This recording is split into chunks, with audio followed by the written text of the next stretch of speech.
the best Air Max for the winter. Perfect.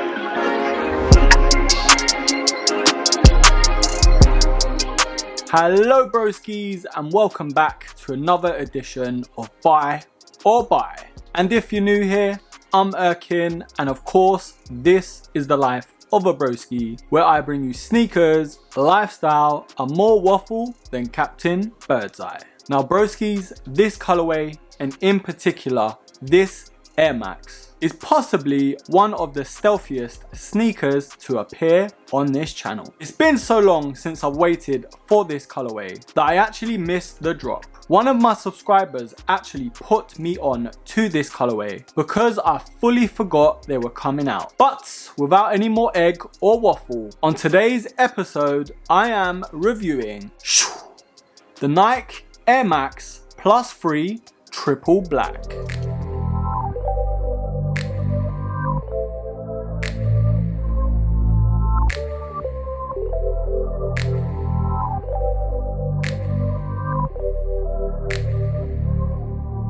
Now broskies, when it comes to this Air Max Plus 3 silhouette, it is definitely on my top 5 Air Maxes of all time. But in my opinion, in my professional and humble and honest opinion, I don't think you can get a better colorway than an all black sneaker for this Air Max. This could quite possibly be the best Air Max for the winter. So I'm going to take a look at comfort, breathability, sizing, and of course pricing. Now even though this sneaker is one of the top tier Air Maxes, the price is also right up there. These do retail for £150 here in the UK, but compared to some of the other Air Maxes, these are definitely worth that price tag compared to others. Now the official colorway is black and dark smoke grey, but in my opinion that dark smoke grey is more matte black than anything. So compared to most other colorways, the main difference other than the colour is of course that all leather finish on the upper.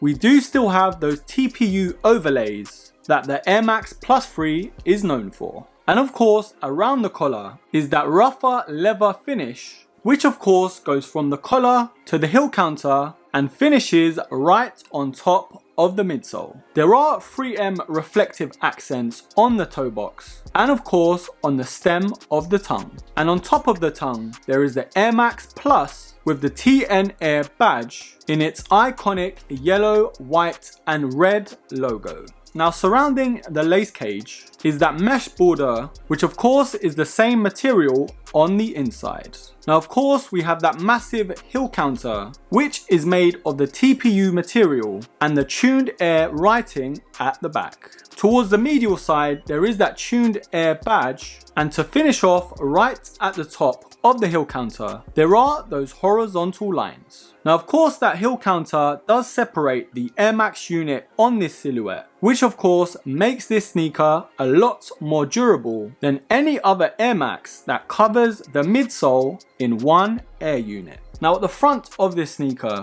at the tip of the toe box, there is of course that shiny TPU finish, and just below that on the lateral side is that cloth material with tuned air. And there are those mini swooshes on the medial and lateral side that adds to the stealthy look. And last but not least is that iconic tuned air outsole in that black and dark smoke grey finish. So broskies, my first impression to this ninja of an Air Max. I just can't believe that Nike didn't bring this colorway out any sooner. But they're here now and I'm very happy. Now when it comes to the sizing of the Air Max Plus 3, I've always felt these fit true to size. And if you have got these sneakers before, then stick to that size. Now the comfort on this sneaker, in my opinion, there aren't that many Air Maxes on the market that gives me a comfier feeling. The only ones in my opinion to beat it are the likes of the Air Max 90, the Air Max Plus Original, and you could say the Air Max 1. I do rank these very highly when it comes to comfort. So out of 10 for comfort, a solid 8.5. Of course, with most Air Maxes, you have to wear them in. So a couple weeks of constant wear and these will fit as snug as ever. Now, breathability. this is where I think this Air Max, in particular this colorway, falls a bit short. Because they've replaced the mesh panels on this sneaker with those leather materials, the breathability has been sacrificed. But of course, if you're wearing this for the winter, these of course make this sneaker a lot more weatherproof. But in terms of wearing these in the summer, these may take some getting used to. Out of 10, I'm gonna give a 7. I'm so used to wearing sneakers with mesh uppers, especially the Air Max Plus 3, so breathability has been sacrificed for that new and revamped look. So broskies, we have come to the part of the video where I decide if these are a buy or a buy. It's very hard to nitpick this sneaker, especially when I'm such a fan of the silhouette. And of course, an all black sneaker. The only things I can say that this sneaker does sacrifice when it comes to changing to this colorway is of course that breathability. But in the winter months, these will hold up pretty well and keep your feet nice and insulated. And the pros of this sneaker, that all black finish, even though it has that stealthy look to it, I'm pretty sure you'll get some people looking at your feet wondering what are those. And I do mean for the right reasons. Now I know it's the Air Max 90's 30th anniversary this year, but if I were Nike, I'd be pushing these very hard. They haven't really boosted these in terms of marketing, and I can see these being very popular as we come to the winter months. In my opinion, the best Air Max for the winter at the moment, just when it comes to the durability, the weatherproofing, and of course the styling. So overall broskies, I'm gonna give these a buy.